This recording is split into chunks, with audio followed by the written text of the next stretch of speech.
Welcome to my channel. Please subscribe. అలాంటి వస్తువులు ఇంట్లో ఉంటే చాలు, కాసుల వర్షం కురవాల్సిందే. మామూలుగా చాలా మంది దగ్గర ఎంత డబ్బు సంపాదించినా కూడా చేతిలో నిలవడం లేదని బాధపడుతూ ఉంటారు.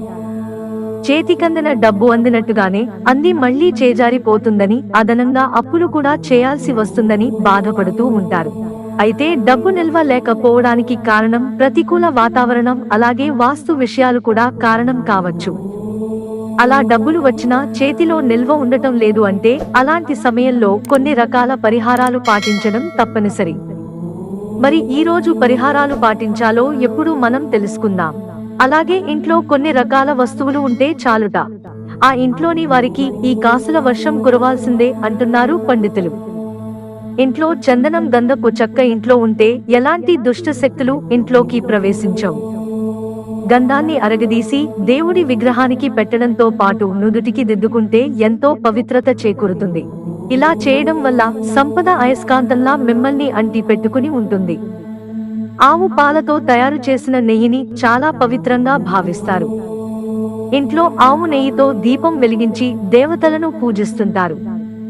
ఇంట్లోనే నెయ్యిని తయారు చేసుకుంటే ఆరోగ్యంతో పాటు లక్ష్మీదేవి అనుగ్రహం కూడా లభిస్తుంది. ఇక మరో వస్తువు వీణ. కమలం పువ్వు మీద ఆసీనురాలైన సరస్వతీ దేవిని ముట్టుకోకూడదట. ఒకవేళ అలా చేస్తే పేదరికానికి కారణం అవుతుందట. ఇలాంటి విగ్రహాలు, చిత్రపటాలు ఇంట్లో ఉండటం అస్సలు మంచిది కాదట. ఇక తేనె విషయానికి వస్తే దీనివల్ల ఆరోగ్యానికి ఎంతో మేలు కలుగుతుంది. ఇంట్లోనే ప్రతికూల శక్తులను తొలగించి అనుకూల వాతావరణాన్ని కలిగిస్తుంది తేనె. ఇంట్లోని పరిశుద్ధమైన ప్రాంతంలో తేనెను ఉంచి ఇంట్లోకి కుటుంబ సభ్యులు అందరూ ప్రతిరోజు తీసుకోవాలట. ఇలా చేయడం వల్ల ఆర్థిక పరిస్థితులు అనిశ్చిత తొలగడంతో పాటు అధిక ఖర్చులు కూడా తగ్గుతాయట. దీనితో పాటు మానసిక ప్రశాంతత కూడా లభిస్తుందట.